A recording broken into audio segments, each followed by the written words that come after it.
Shalom, meus amigos, um bom dia a todos vocês nessa linda manhã na cidade santa de Jerusalém. Eu me encontro aqui no quarteirão que leva o nome do Marechal Allenby. O Marechal Allenby, para aqueles que não sabem, foi o líder militar britânico que venceu o exército otomano aqui na terra de Israel. E esse lugar onde me encontro é um marco. E esse marco registra justamente a rendição dos otomanos frente ao Marechal Allenby. Na época, Jerusalém tinha como prefeito um sujeito chamado Mohammed al-Hussein. E aqui, nesse lugar, ele se rendeu perante o Marechal Allenby. Isso foi em 9 de dezembro de 1917, mas o marco só foi construído 3 anos depois. Ele ficou aqui como um registro, né? As palavras estão impressas na pedra, mas eu não sei se eu vou conseguir fazer com que vocês sejam capazes de ler. Evidentemente está escrito em inglês, né? E evidentemente o monumento já passou por algumas reformas, mas ele nos lembra, né, o momento que tem início a ocupação britânica na terra de Israel.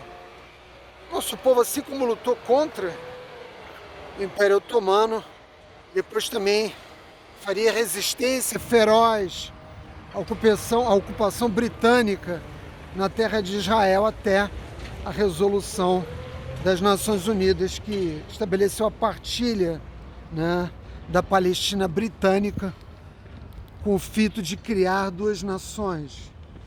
Um Estado palestino, outro Estado árabe no Oriente Médio, e a terra ancestral dos nossos antepassados, o Estado de Israel.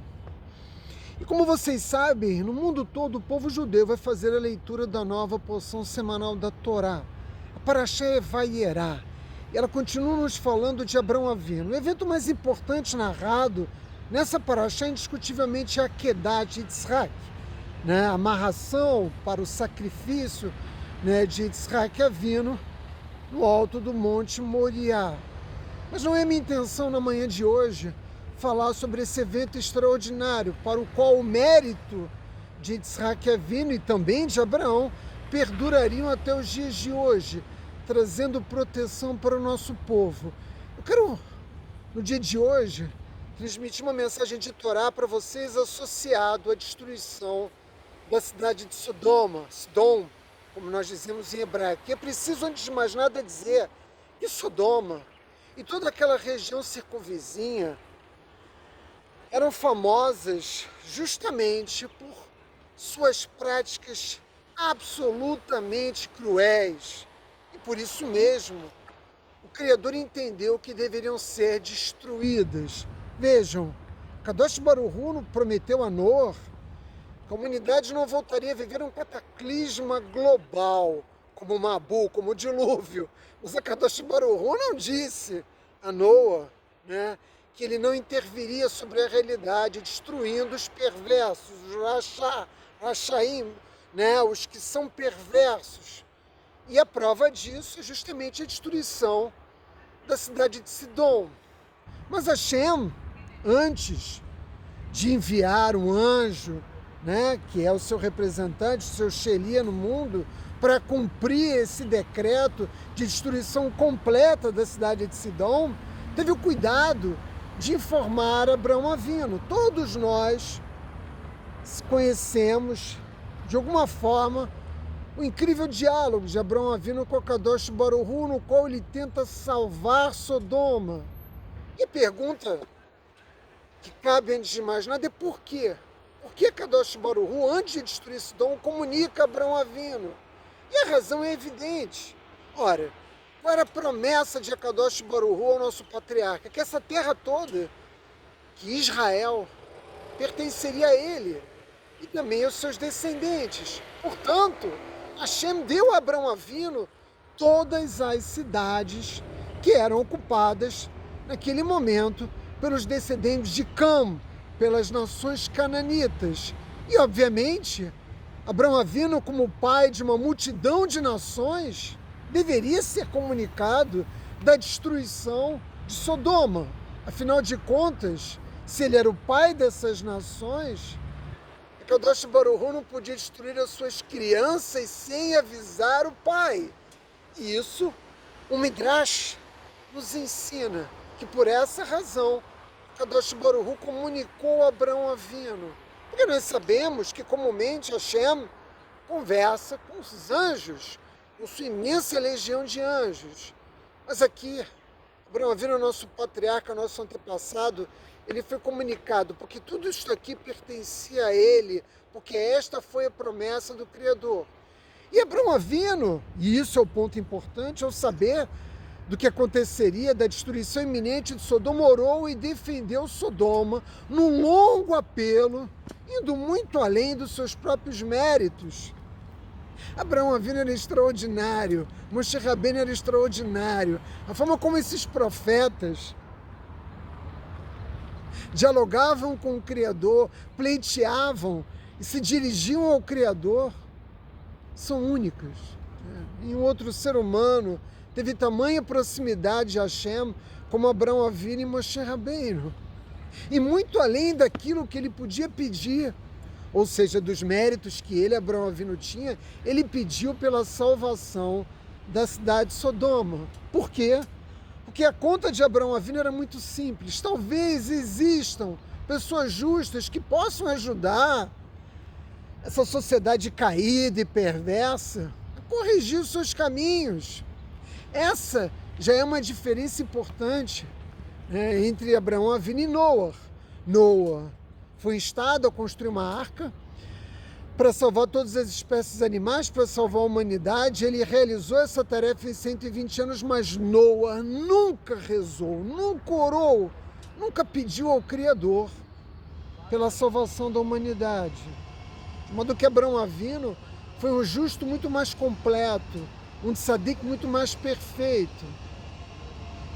E Abraão Avino baseava, né, suas convicções no fato de que o cataclisma global, que nós chamamos de Mabul, a destruição, né, pelo dilúvio, só ocorre 7 dias depois da morte de Matusalém.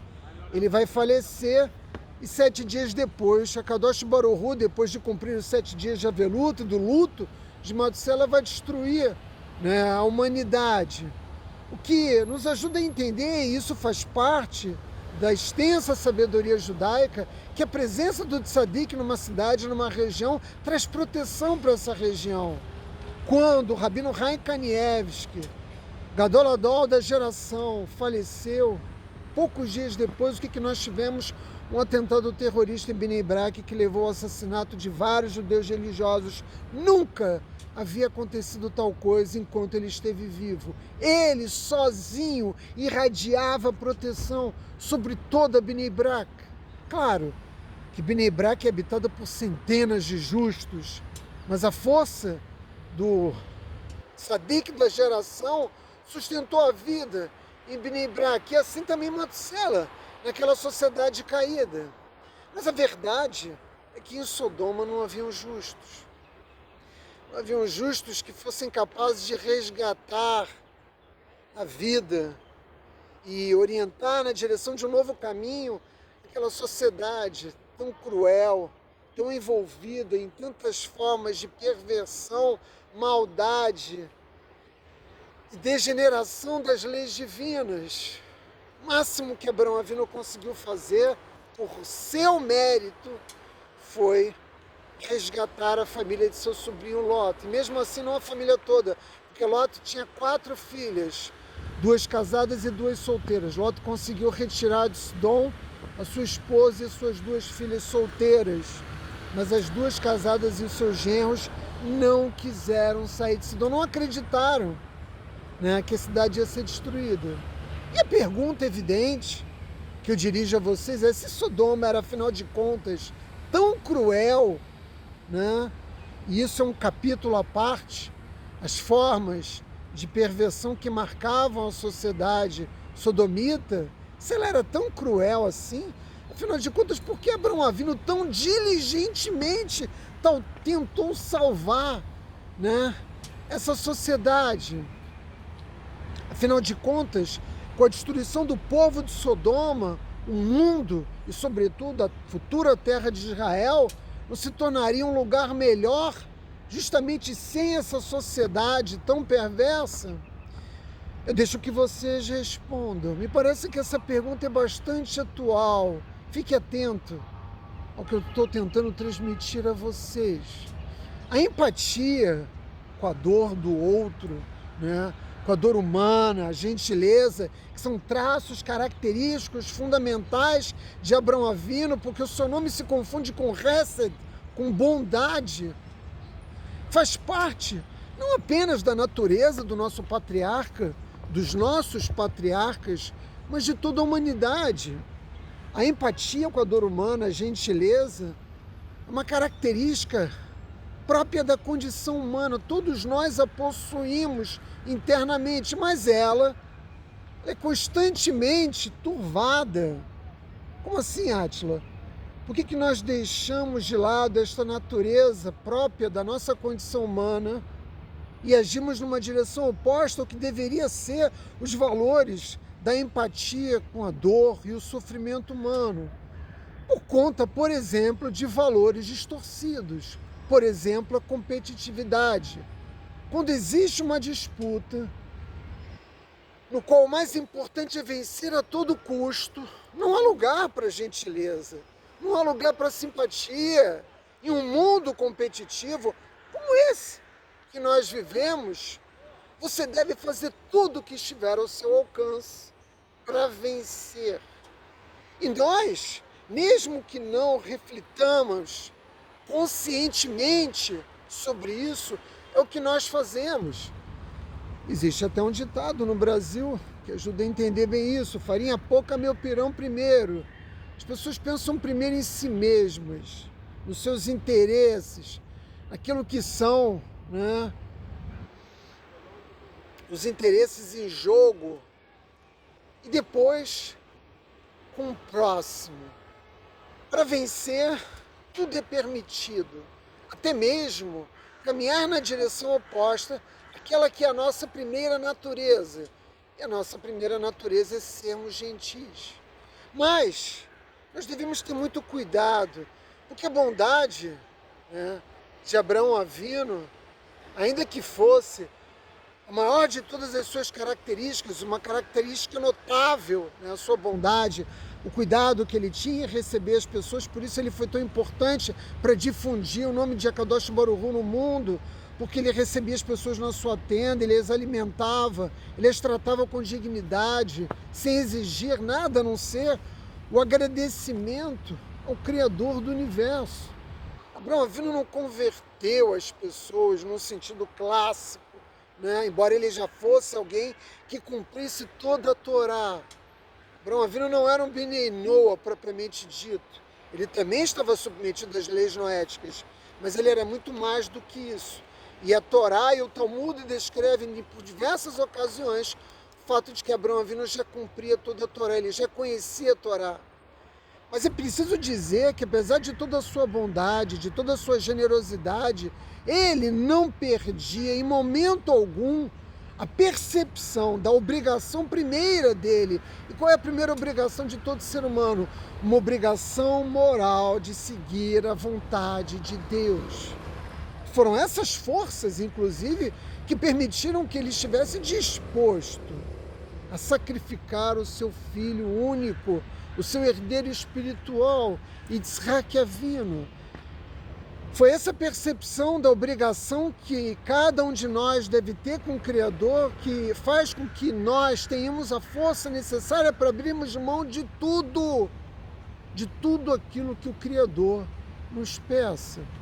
E a sociedade sodomita era mal, mas Abraão Avinu pensava, e nós compreendemos a razão dessa lógica de pensamento derivada da própria natureza de Abraão Avinu. Ele pensava que ainda havia alguma esperança. Quem sabe um dia a presença de um justo, de um tzadik no interior dessa sociedade vai iniciar um processo radical de mudança dos caminhos dessa sociedade. O seu desejo pessoal foi sempre de viver num mundo que fosse mais seguro, que fosse mais gentil. Nós, judeus, cada um de nós herdamos no nosso DNA espiritual essa mesma característica de Abraão Avino. Nós temos tentado, dia após dia, apesar de todo antissemitismo, apesar de todo ódio contra o povo judeu, apesar de todas as escaramuças que são promovidas em todas as partes, o tempo todo contra nós, judeus, nós seguimos nos esforçando para cumprir aquilo que Hashem estabeleceu como missão do nosso povo, ser luz para as nações. Não fosse o fato de nós sermos descendentes desse antepassado extraordinário, nós já teríamos virado as costas ao mundo. Mas mais um prêmio Nobel de Medicina, mais um prêmio Nobel de Física, mais um prêmio Nobel de Economia, e o povo judeu agrega conhecimento, inteligência que melhora a vida das pessoas, e reafirmamos os valores que devem nortear, né, a humanidade.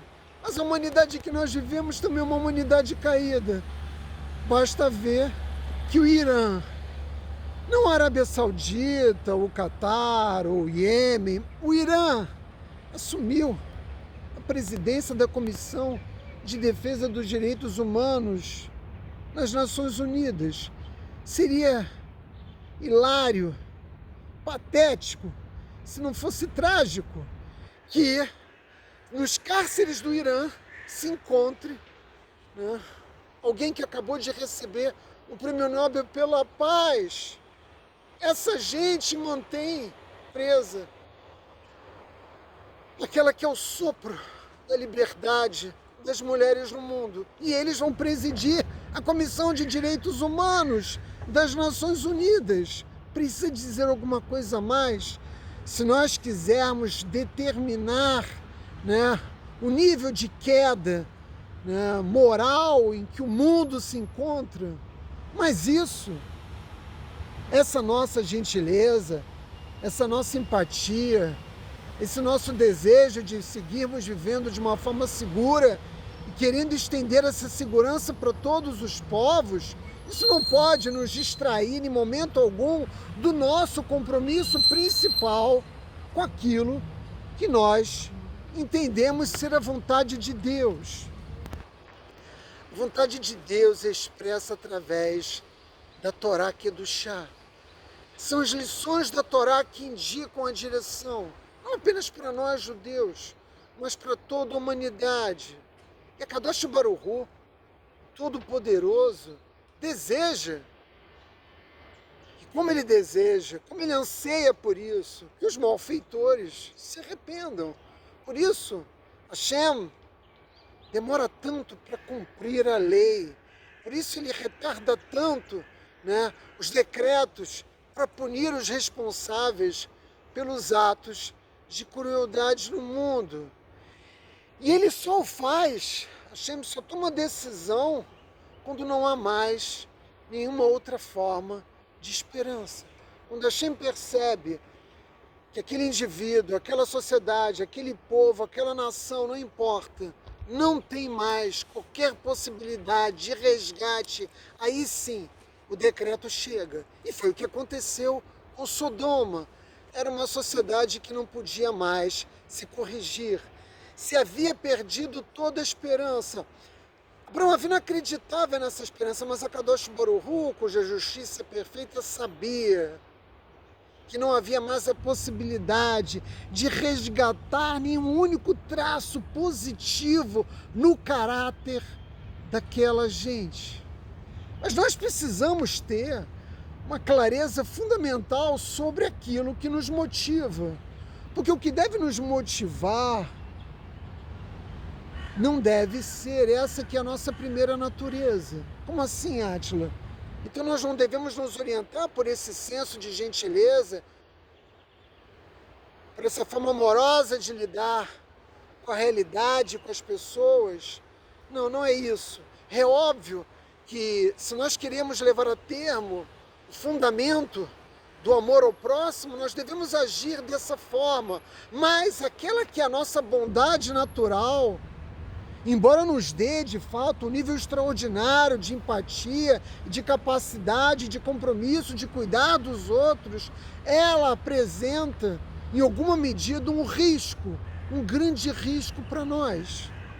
A gente pode visualizar essa ideia genérica, essa construção teórica, aplicada aqui em Israel de uma forma muito prática. Nós demos emprego aos palestinos, criamos empresas no entorno de Gaza, fizemos tudo que estava ao nosso alcance, demos terras a essa gente, demos recursos de todas as ordens possíveis e imagináveis. Eles trabalham conosco, se beneficiam da nossa riqueza e nos odeiam. Comemoram as nossas mortes. Tudo que nós fizemos e continuamos a fazer, porque 20% da população de Israel é árabe e fundamentalmente a mesma população que está relativamente pacificada na terra de Israel, porque é portadora de plenos direitos. Eu digo relativamente porque nós temos também dentro da terra de Israel, especialmente aqui em Jerusalém, atentados terroristas também praticados por aqueles que têm cidadania israelense. De modo que nossa bondade natural também representa para nós um risco muito grande. Vejam, vamos dar um exemplo disso na Europa, a Suécia. Eu tenho certeza que nenhum de vocês vai considerar que a sociedade sueca seja, por natureza, uma sociedade violenta.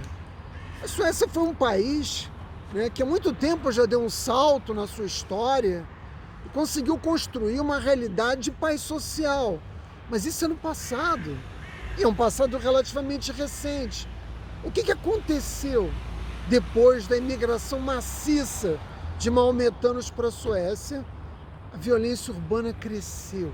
O número de crimes cometidos nas ruas não para de crescer, a tal ponto que o governo sueco, reconhecendo que a sua polícia não tem mais condições de garantir a segurança do cidadão, resolveu mobilizar o exército na Suécia, para poder garantir a segurança e a ordem pública. Esse é o resultado, da presença islâmica na Europa. E isso é apenas a ponta do iceberg. Os suecos, ao praticar bondade, ao receber refugiados, maometanos dos mais diferentes países, dar a eles uma nova cidadania, uma oportunidade, meios de alcançar a felicidade em família, ao agir dessa forma plena, sem reservas. Uma pena que isso não tenha sido feito também com o povo judeu ao longo da história, mas enfim, ao ter feito isso, com refugiados do mundo islâmico, que são refugiados de guerras que eles mesmos promovem uns contra os outros, criou dentro da sociedade sueca literalmente o ovo da serpente. E é nesse sentido que eu chamo a atenção para o fato de que a nossa bondade natural nos dá um nível extraordinário de empatia e capacidade de lidar com a dor do outro, o compromisso de cuidar do próximo, mas isso também pode representar um severo risco se nós perdermos a clareza de que nós devemos estar comprometidos, sobretudo, com aquilo que entendemos ser a vontade de Deus. E aí eu acho que você já tem alguns elementos para compreender o significado das minhas palavras.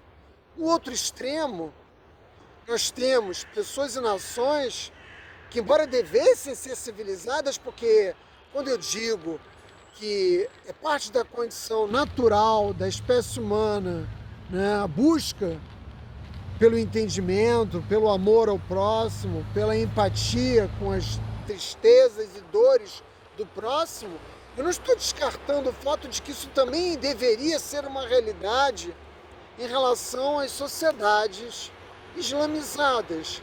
Mas na prática, essas pessoas e nações que deveriam ser civilizadas, no sentido desses valores mínimos, a gente não está falando sobre o que eles comem, ou como se vestem, ou como escolhem viver. A gente está falando de valores que fazem parte da condição natural da existência humana. O respeito à diversidade cultural, ela não pode estar acima do reconhecimento desses valores. Atli, que valores são esses? Que estão expressos nos Aseret Dibrot, nos 10 enunciados, nos 10 mandamentos.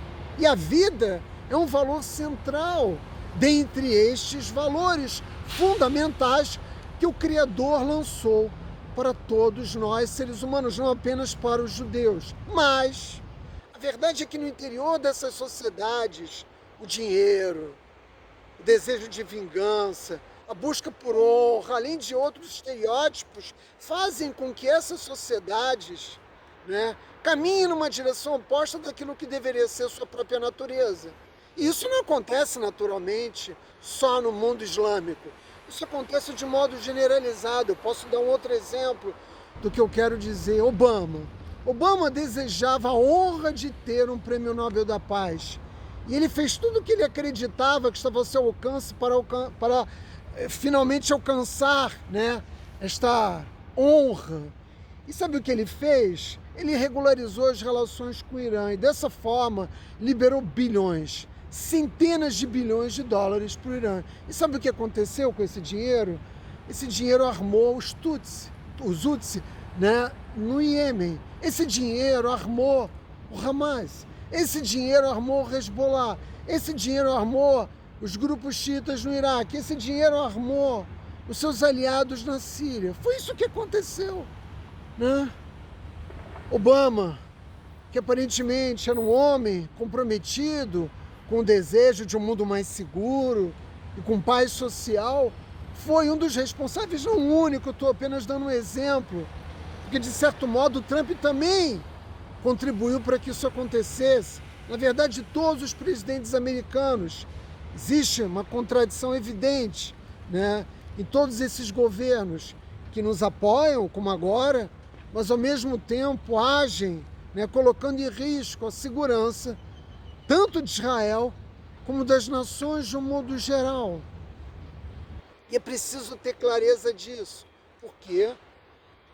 Porque a única coisa que serve como diretiva, que nos ajuda a entender a direção do que devem percorrer nossos caminhos, eu volto a insistir, entender aquela que deve ser a vontade de Deus.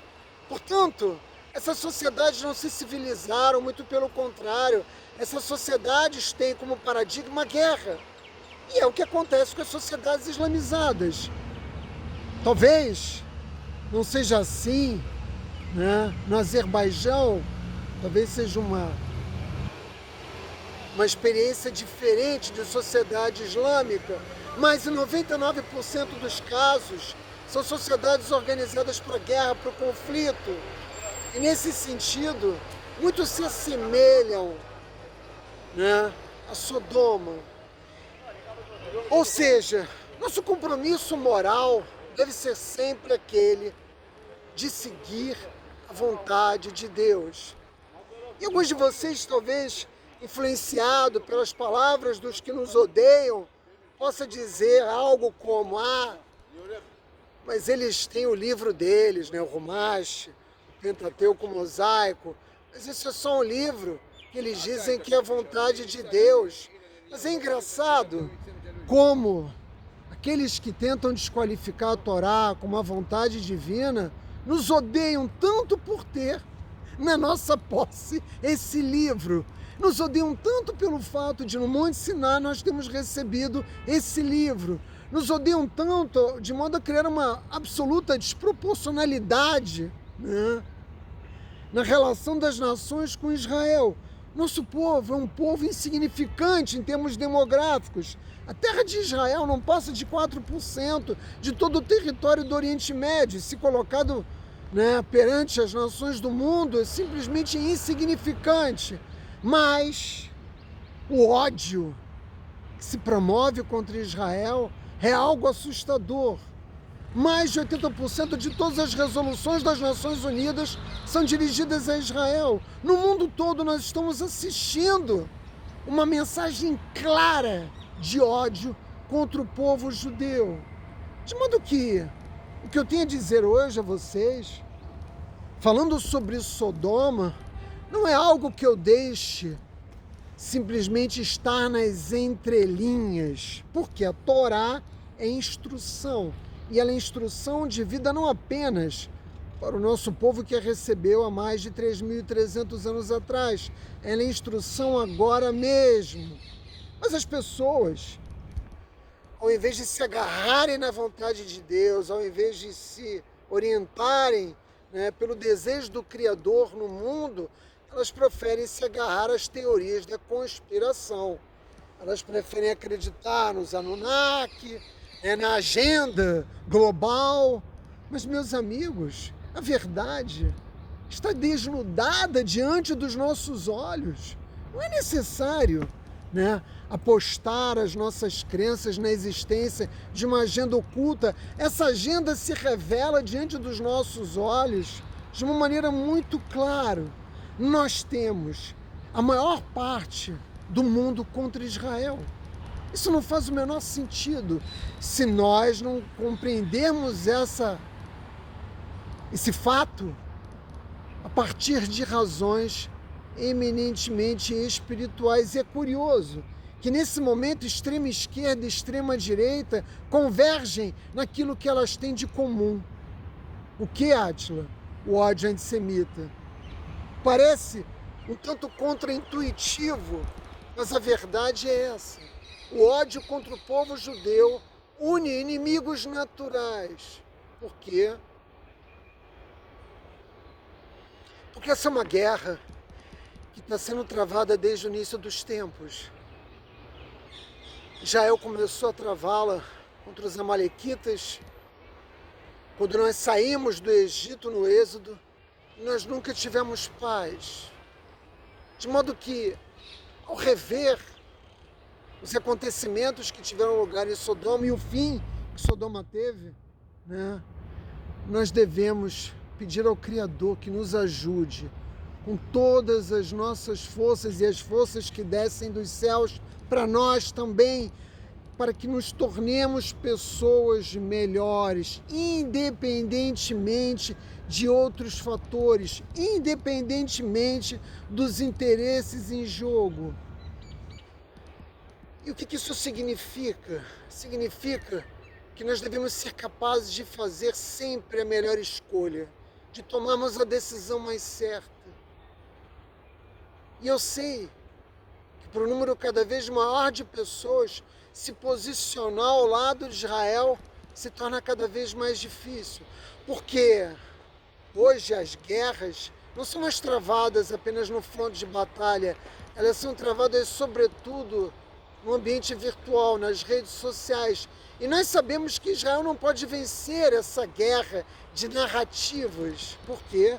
Primeiro, porque nós não controlamos as mídias, né, corporativas. Segundo, porque o número de forças que se agigantam contra Israel é imensa. Mas isso não significa que seremos derrotados. As forças de defesa de Israel já dividiram Gaza.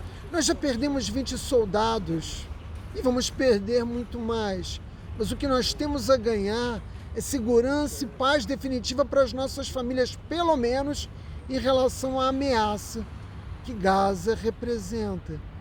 E nesse sentido, como nós estamos absolutamente comprometidos nos nossos desejos pessoais de entendermos aquela que é a vontade de Deus, nós vamos seguir a trilha do bom caminho, nós vamos seguir na direção apontada pelo Criador para o nosso povo, e nada fará nos recuar disso. E eu devo dizer a vocês, para concluir a minha mensagem, que o povo judeu há muito tempo não se encontra tão unido como agora. Os sinais disso são evidentes e basta a unidade do povo judeu para que nós sejamos vitoriosos. Se você não é judeu e deseja seguir conosco, essa é a oportunidade de você adquirir grandes méritos para a sua vida no mundo vindouro. Essa é a tua oportunidade de se separar de todos aqueles, né, que estão promovendo ódio contra o povo judeu. Essa é uma oportunidade que todos esses acontecimentos terríveis estão oportunizando a você. Abrace essa oportunidade, porque ela vai determinar, meus amigos, seu futuro espiritual. Shabbat Shalom.